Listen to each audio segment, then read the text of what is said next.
Hey guys, Charlie here. You know my sister Kirby. Hey guys, did you know a lightning bolt has enough electricity to toast 100,000 pieces of bread? Oh, that platypuses can sense electricity with their bills? It's time for Weaver Show!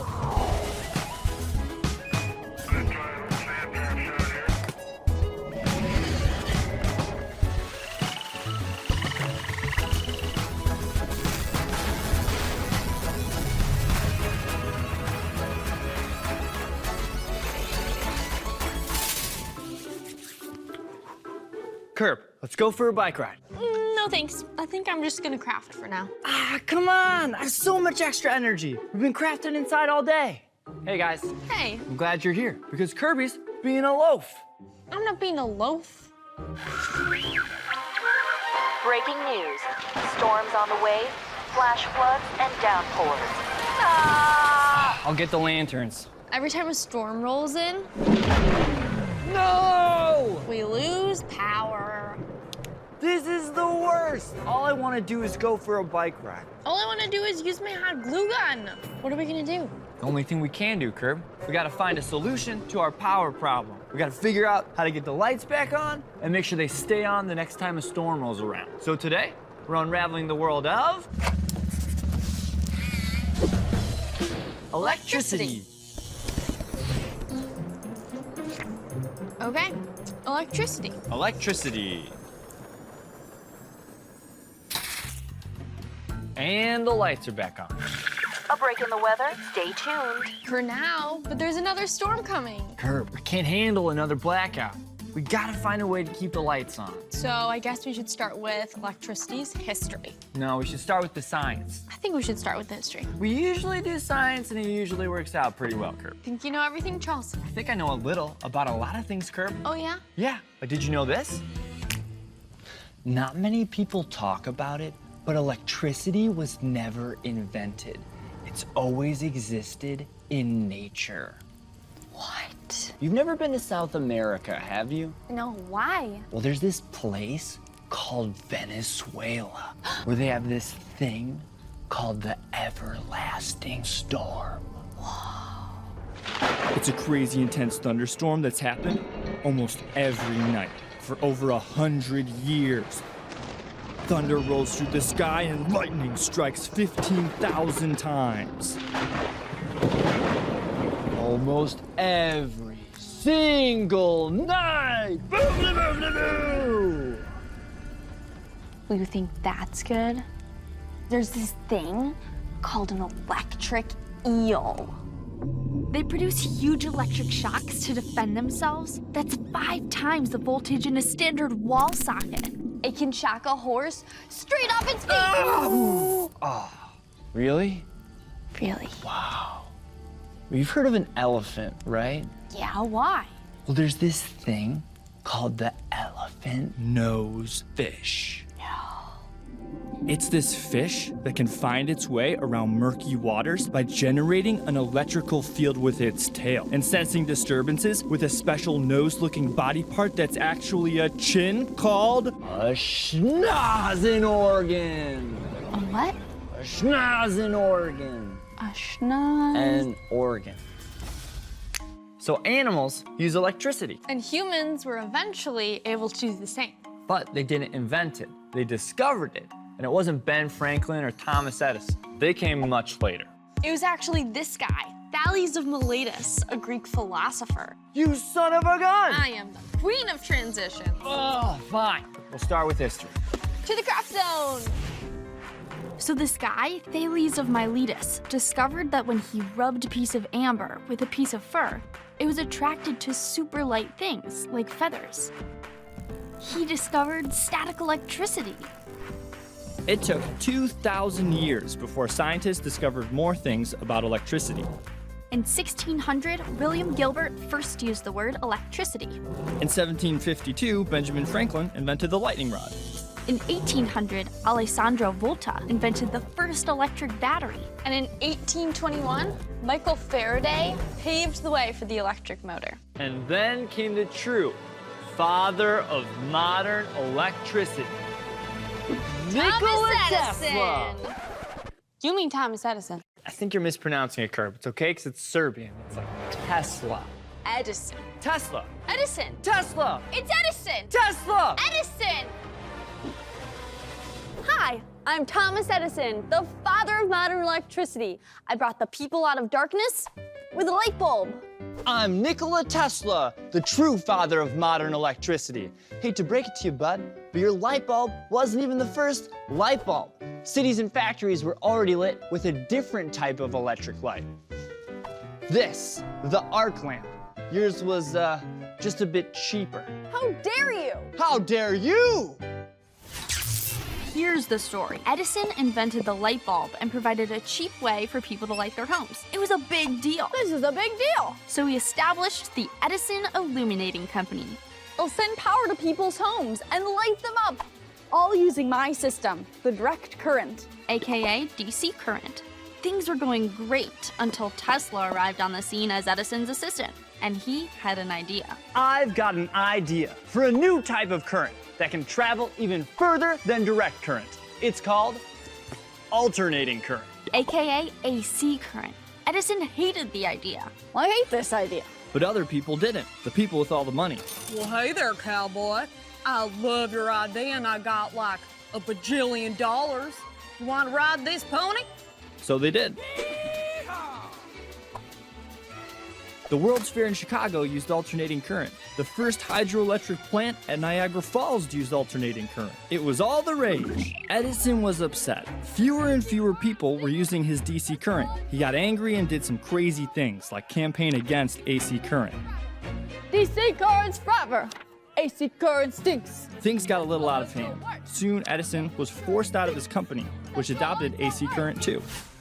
Today, alternating current is used to power most things. Anything you plug into your wall uses AC current.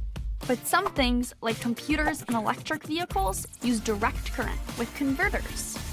So I guess the title of the father of modern electricity is still up in the air. Yeah, but I mean, I think the bigger question is, we don't really know what electricity is. Oh, so now you want to go over the science curve? Sure.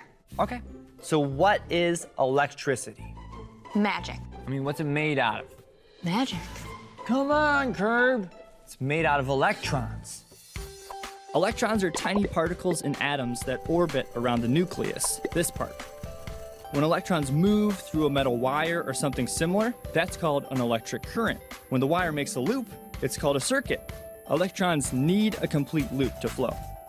So what do you think, Curb? Just kind of like smash into these walls, check out those wires, try to find the problem? Yeah, that's not a good idea. How come? Charles, this stuff is dangerous. I feel like we have to go somewhere else, learn a bit more before we address the HQ issue. We gotta figure this out quick. Have a place in mind? Yeah, the Franklin Institute in Pennsylvania. They have a whole part of their museum that's dedicated to electricity. More storms coming. Seems like it's now or never. Let's roll. We're off to Philadelphia, Pennsylvania, home of the U.S. Treasury Mint and former home to a guru of electricity, Ben Franklin. Weird but true, the human brain generates enough electricity to power a light bulb.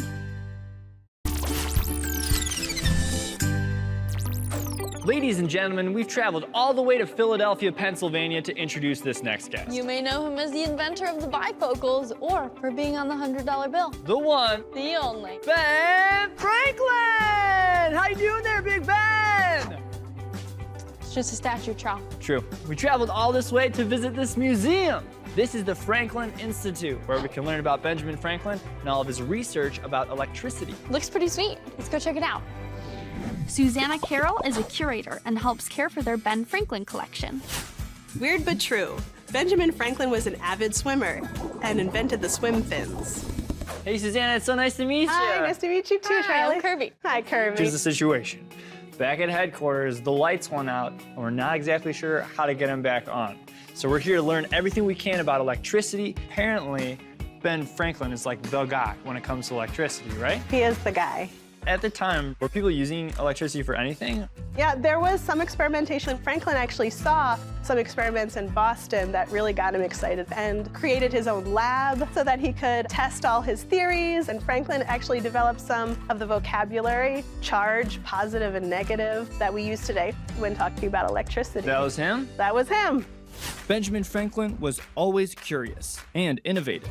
He decided that lightning might be the same thing as electricity. To prove it, he needed something to get close to the clouds and attract the lightning. By tying an iron key to a kite string during a storm, he was able to identify the electrical charge. This is one of the earliest known exampple of Franklin's lightning rod. This is something that he invented, right? Yes. So like before Benjamin Franklin, there were no lightning rods. That's now, right. they're on skyscrapers and buildings all over the place. Yep. The lightning rod would be on the top of a house. It would pull lightning from the sky and draw it all the way down into the ground, and that's why we call it grounded, because then it wouldn't shock anyone else or catch a house on fire. Ow. It's made out of a metal iron, which is a conductive metal. All right, guys, conductive materials or conductors. That's a word you hear a lot when talking about electricity. So let's look into it just a bit more closely. Materials are either insulators or conductors. Electric currents can flow through conductors, but they can't easily flow through insulators. It all has to do with their electrons. In insulators, the electrons are relatively fixed near their atom's nucleus. But in conductors, there's a sea of electrons that can flow throughout the whole thing, shared by all of the atoms. Things like wood, glass, and rubber are all insulators. Electricity cannot easily flow through them. Metals like copper, silver, and aluminum are conductors. Electricity can easily flow through them. Cool, back to the museum. We're moving on to the big boy right here. Yeah, you would see something like this, a generator in different labs, and this would create an electric shock that you could wrangle and then use to make something power or something go. You could But- capture an electric shock from this thing. That's wild. You can make it and capture it and hold it. So this is kind of like a generator, like an early generator that could create the electricity. Right. Wow. So Ben Franklin, not just a guy who flew a kite Nope. in a storm, figured out that thunder and lightning is actually electricity, invented the lightning rod, generators, batteries before batteries were a thing, and it seems like we got a lot more to see upstairs, right? Absolutely. All right, point us in the right direction. Okay, right up there. This is the electricity exhibit at the Franklin Institute. This is what we came to see. And the place is covered in exhibits and toys and all these things to help us learn about electricity. And we got it all to ourselves. Should we check it out? Let's go check it out.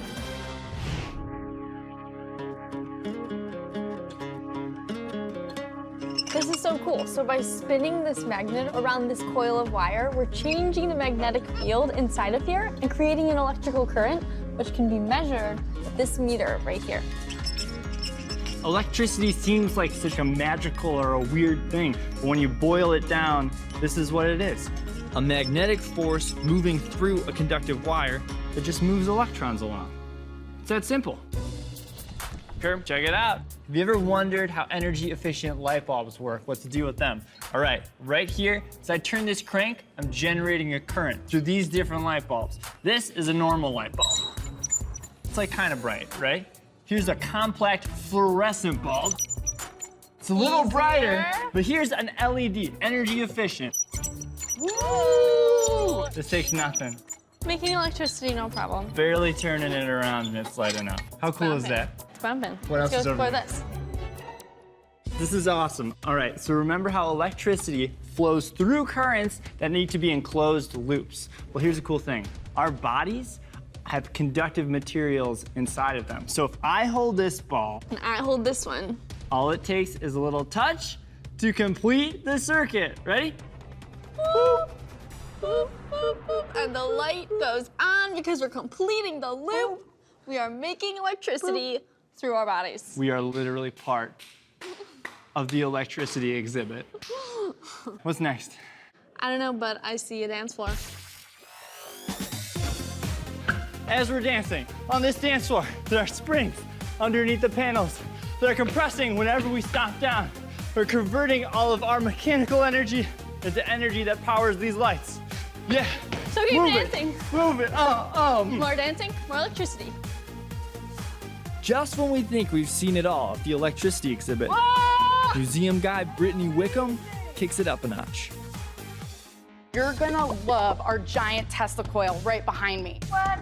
This thing on the ceiling? This is massive. Now, this is high voltage. This is going to generate a lot of electricity right above us.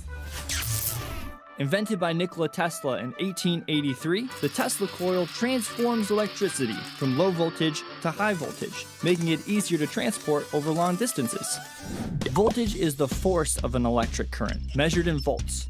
The voltage in today's standard wall socket is 120 volts. The Tesla coil dramatically increases the voltage to 10,000 volts. Important safety note, you can experience very high voltage with lightning and static electricity, but a bunch of factors determine whether you'll be hurt by exposure to high voltage.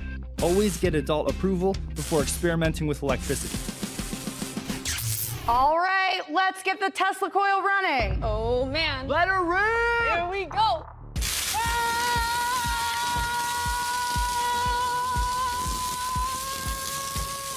It's like a lightning storm in the room. This is like the closest thing to magic Not I've ever magic. seen. Science. Not magic, it's science. That was crazy! Oh my gosh. Brittany, thank you so much for helping us out today. Thank you for Really coming. appreciate it. I feel inspired. Learning about Benjamin Franklin, all of his inventions, these demos. I'm pretty psyched to get back to HQ, figure out how to turn on the lights and make sure they stay on. We'll see you there in a bit. Awesome.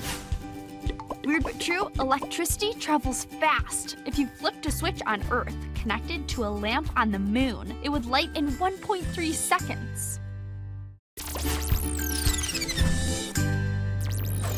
So guys, we've been thinking and we're pretty confident we can solve our blackout problem before the next storm hits. So electricity isn't running through the walls of HQ when the lights go out. We need something that can run a current through this room. We need a special machine that they have at power plants called a generator. And generators work largely using two things: a magnet and a conductive material. So scientists have found that when you move conductive materials in relation to a magnetic field, it causes electrons to flow. That's the basic idea behind how generators work. And we made our own mini generator here in HQ to show you guys. So come check it out. Ta-da! We got a reel, a rod, copper wire, and inside here are some magnets. So as Kirby turns this fishing reel, it spins the rod, spinning the magnets. Wrapped around the magnets is a spool of copper wire. Copper is a conductive material, so it causes electrons to flow. Electrons are flowing through the entire grid, including in our house. And when we lose power during a storm, it's probably because there's an interruption in the circuit. Maybe a tree fell on a power line, or it was struck by lightning or something like that, causing it to shut down. And when we lose power, we just have to hook up HQ to its own generator. So the electrons can keep flowing. But I don't really want to keep cranking this reel all day. Well, in actual power plants, they don't have fishing reels. They have these things called turbines, and they spin them in a whole bunch of ways. I think we should spin it with something reliable to make sure we have electricity. I feel like we should prioritize clean, renewable energy. I don't want to be polluting more than we normally are. I think reliability is the big thing here, Charles. I feel like it'd be pretty foolish to prioritize anything above the environment, Curb. Are we doing this? I guess we're doing this. Hey, Casey, can you help us out with something? From Weird But True HQ in Chicago, Illinois, decision, power outage. Hello, I'm Casey, amateur clarinetist, soup kitchen volunteer, and basketball rec league referee. I'd like to welcome you to the first power source debate. We have two participants tonight, Charlie and Kirby. They'll be debating one topic. What source will they use to power their generators? Kirby, you'll have the floor first. Thank you, Casey. I support a plan that powers our generator using fossil fuels. Natural fuels from our Earth, like gas and coal. They're dependable and they are cheap. Most power plants in the US use this type of power source. You burn coal and oil, which heats up some water, turning it into steam. The steam then shoots past the turbine, spinning it. It will not fail. So we can keep crafting like all day long. Charlie, you'll have some time to respond. People of HQ, Burning fossil fuels creates air pollution, pollutes wastewater, and on top of that, they are in limited supply. Renewable energy is the way to go. Renewable energy is unreliable. Well, how about hydroelectric power? They move the turbine using flowing water. Well, we don't live near a flowing river or a dam. Well, how about tidal energy? They use underwater windmills to turn the turbine. The tide in Lake Michigan isn't even 5 centimeters. What about wind power? They use giant above-ground windmills to power the turbine. Well, what if it's not windy? Chicago's the Windy City, Curb. That's not why it's called that, It's called that because all the politicians are blowing hot air. Fine, no fossil fuels? We'll do nuclear. At nuclear power plants, they split atoms to generate a lot of heat. That's used to generate steam, like in the fossil fuel plants. And how are we gonna build a nuclear reactor, Curb? I don't know, we'll find it in some book. My opponent will tell you. My This is- opponent will tell We're you in a that. defining moment. Guys, stop. They're just generators. Figure out something that'll work for both of you. Just try and agree on something. I'm sorry, Curb. I'm just a little worked up right now, you know? I didn't get my daily bike ride in this morning. Being cooped up in HQ because of all the rain, just driving me a little nuts. Yeah, I mean, it's getting to me too, but I'm pretty sure I know what to do. Severe thunderstorm. It's working! We decided to go with good old mechanical power, and as Charles pedals the bike, it's spinning an old motor, and inside the motor are a bunch of magnets spinning around copper wires. It causes an electric current to flow through a circuit that we hooked up to all of HQ. It's perfect. I get to use my hot glue gun, and Charles gets to burn off some steam. Ooh. Charles, keep going. We're gonna lose the lights. All right, guys. Looks like we've got a new project on our hands. So thanks so much for stopping by. Come by again when we discover more things that are weird but true. We'll see you guys later. Woo! Keep going.